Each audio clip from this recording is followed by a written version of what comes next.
Hey guys, here with just hopefully a helpful video for you guys if you ran into the same problem that I did when trying to adjust the dropper seat cable length.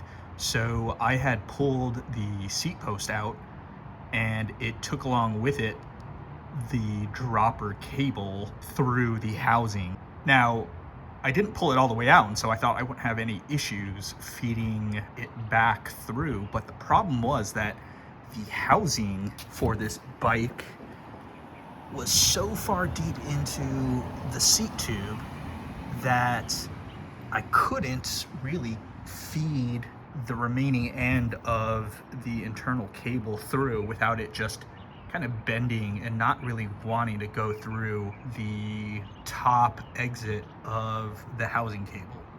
I actually thought that I'd have to drop the motor to finesse that housing cable up through the seat tube so I can maneuver the internal cable a bit more, which is why my cranks are off. Then I realized I didn't have the right tool for the chainring removal, which you need to access a crucial bolt on the motor. And luckily I found through just some Google searching a Facebook post that came up with a really nice solution where you basically just fed the cable so that the head of it can kind of catch the exit of this cable housing and help anchor it so that you can pull it through from the other side. So I'll show you how I did that. All right, I'm gonna give this a shot. I reversed the cable going through the housing, and I will try to pull out the cable from this end, from the dropper end, the seat post end, and see if I can kind of maneuver this cable housing through a little bit to help me out. Okay, it seems to be working. I had to grease up this cable housing a bit so that it can move freely through this headset routing. You can see here, I was able to fish out tail end of the cable itself, and inside the cable housing is starting to come up. So let's try to fish out a little bit more. The original issue I had was when I was trying to feed back this cable with the seat post attached.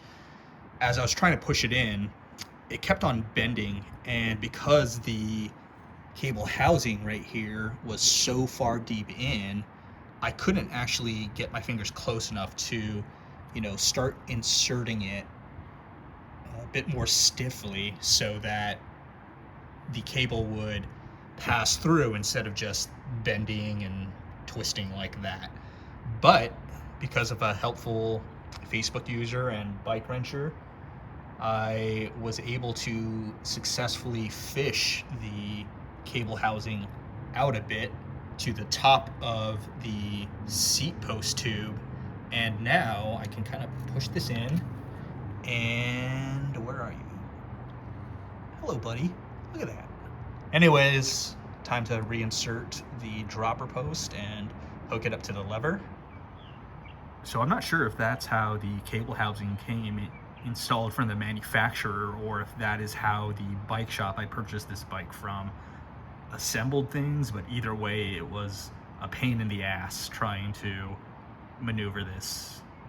And there you have it. What was supposed to be a simple adjustment of the dropper cable and housing length ended up being a multi-hour job. But thanks to the hack, it really could have been done in just maybe about 15 minutes.